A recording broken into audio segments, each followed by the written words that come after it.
Vous êtes là. Salut YouTube, aujourd'hui on va continuer le vlog à Reims et je vous emmène à la basilique Saint-Rémy. C'est parti.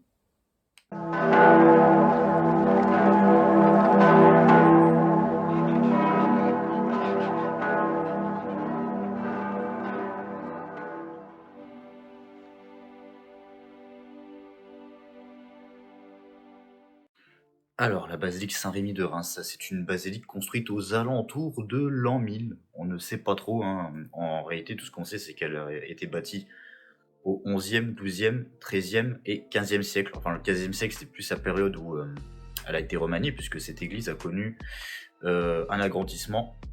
C'est une église de base romane, on reconnaît bien les murs très épais et les petites fenêtres. Et le chœur et la façade a été agrandi en gothique, voilà, ainsi que les deux premières travées de la nef. De ce qui reste de l'église romane, c'est juste les tours, une grosse partie de la nef en tout cas, et une petite partie des transepts, et cette différence on la voit. Prenez par exemple sur cette image, on peut apercevoir la partie romane que j'entoure, et après la partie gothique. Bien sûr, qui dit basilique consacrée à Saint-Rémy veut dire Saint-Rémy. Donc Saint-Rémy, souvenez-vous-en, c'est l'évêque de Reims qui a baptisé Clovis, le roi des Francs. Il l'a baptisé en l'an 496, enfin en réalité on ne sait pas trop, mais bon, tout ce qu'il faut retenir c'est que Saint-Rémy et donc son corps ont été transférés dans cette basilique, car à l'époque, quand il est mort en 533, à l'âge de 96 ans si je me trompe pas, il a vécu assez longtemps d'ailleurs pour l'époque, il a donc été enterré dans une petite chapelle qui s'appelait la chapelle Saint-Christophe. C'est là où il voulait être enterré, sauf que, étant donné que c'était une chapelle et que ce fut un lieu de pèlerinage, il y avait trop de personnes, alors on décida donc du coup de construire cette basilique. Alors bien sûr, la basilique Saint-Rémy, tout comme la cathédrale de Reims, va connaître pas mal d'aventures qui vont lui faire bobo, on peut dire, hein. Bien sûr, la Révolution, une catastrophe. Et d'ailleurs, j'ai dit une petite bêtise dans la précédente vidéo, je vous ai dit que la Sainte-Ampoule était conservée dans la cathédrale de Reims.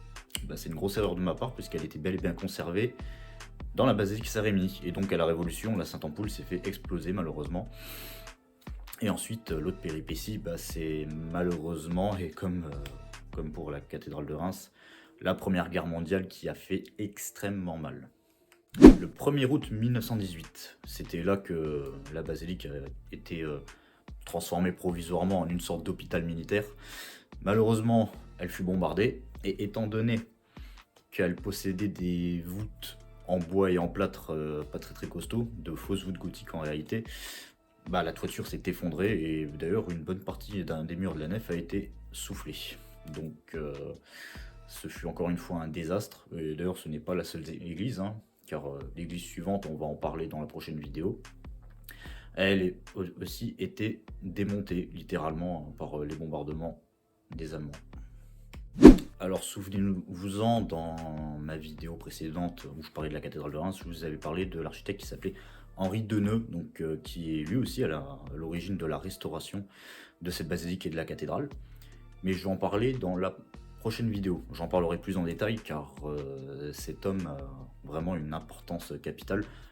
Dites-vous que à Reims, après la Seconde Guerre mondiale, il y avait plus de permis de construire à Reims qu'à Paris, et c'était plutôt pas mal. En même temps, je vous rappelle que la ville a été détruite à peu près 85%, donc c'est bien normal. Et on va pouvoir enchaîner avec le vlog, tout simplement.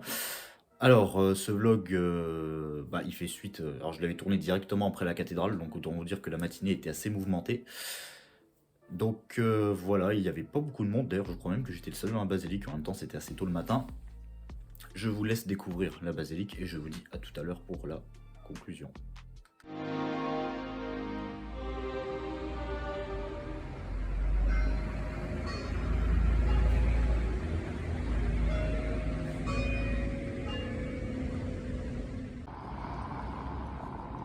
Voilà, mesdames et messieurs, l'un des endroits les plus importants de la France, puisque c'est ici où une grande partie de l'histoire de France a commencé.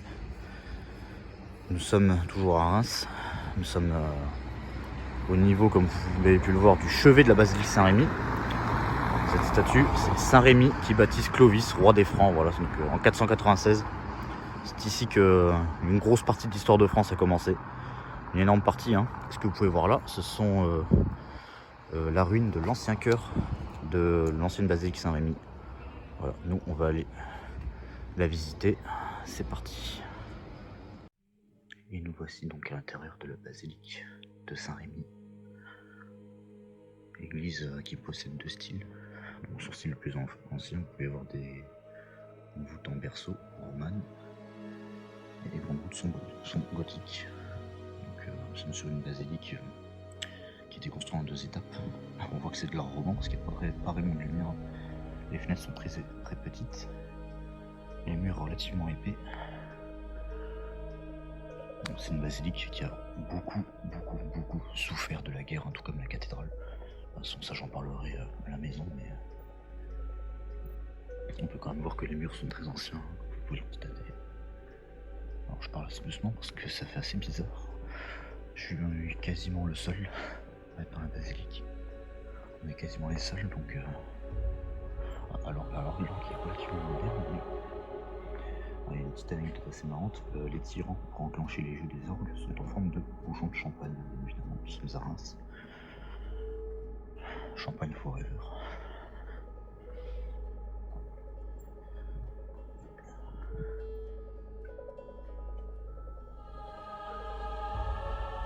Pas beaucoup de lumière, il y en a vraiment pas beaucoup. C'est assez marrant.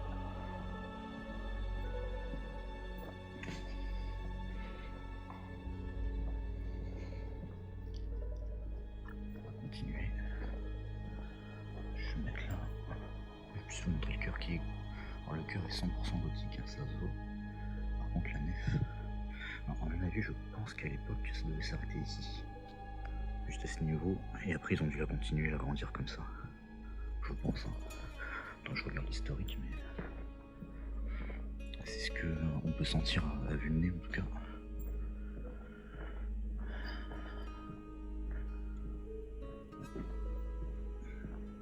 On va aller voir là. Oh, c'est très bien, ils ont mis des LED. Alors ça, franchement, c'est un éclairage qui est vraiment intelligent. Ce qui fait assez sombre. Donc, voilà, les transepts.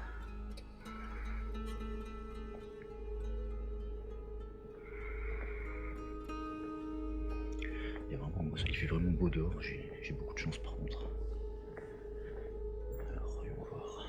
Je sais pas trop me rapprocher. Je vois que c'est ouvert, mais j'irai quand même pas. Voilà. Ici, c'est la sépulture de Saint-Rémy, donc l'archevêque qui a baptisé Clovis. Voilà, il est là. Dans ce tombeau. Ah, c'est quasiment le même hôtel qu'il y a dans la cathédrale, d'ailleurs, ça c'est marrant.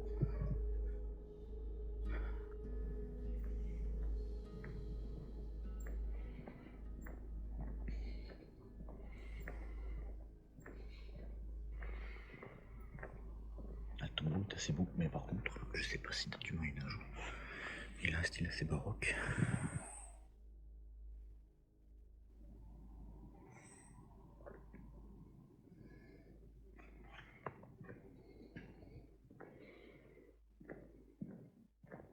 Tiens, qu'est-ce qui se cache ici? Voyons voir. Ah, une chapelle axiale.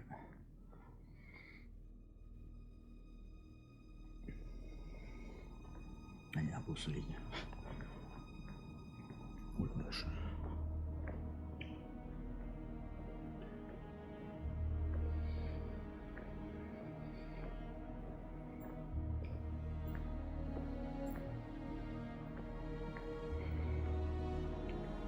Bien évidemment des vitrails blancs.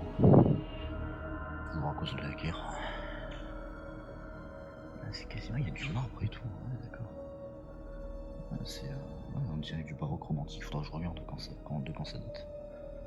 C'est pas mal, mais ça ressemble plus. Il y a des colonnes corinthiennes, ouais, c'est romantique tout ça.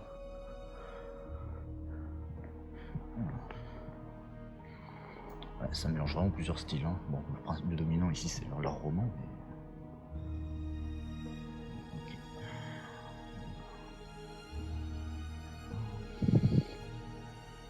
Ici.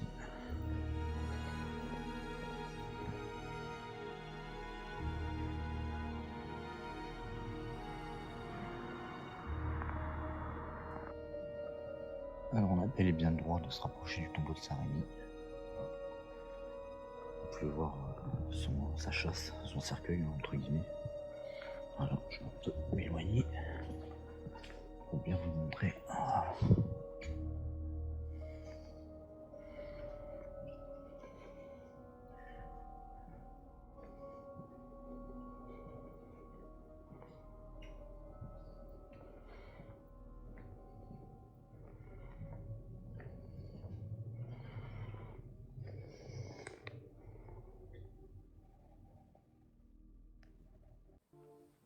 Voilà pour le vlog, j'espère que ça vous aura plu. Alors avant d'achever cette vidéo, je vais vous parler d'une petite anecdote que j'ai découvert en visitant la basilique. En réalité, je vous avais dit que la cathédrale de Reims était bien la cathédrale du Sacre des Rois de France, mais tous les rois de France n'ont pas été baptisés ici. Et ouais, c'est assez étrange, mais en réalité, dans la basilique Saint-Rémy, il y en a 3 qui ont été sacrés. Enfin sacrés, pas baptisés, parce que j'ai dit baptisés tout à l'heure. Ils ont été sacrés. C'est Clovis qui fut baptisé. Voilà, c'est ça la grande différence. Voilà YouTube, c'est tout pour aujourd'hui. J'espère que la vidéo vous aura plu. Je vous laisse découvrir mes réseaux sociaux, donc Instagram, Facebook. N'hésitez pas à vous abonner, à mettre un like, à activer la cloche. Et moi, je vous dis à la prochaine pour la dernière partie du vlog sur Reims. Salut!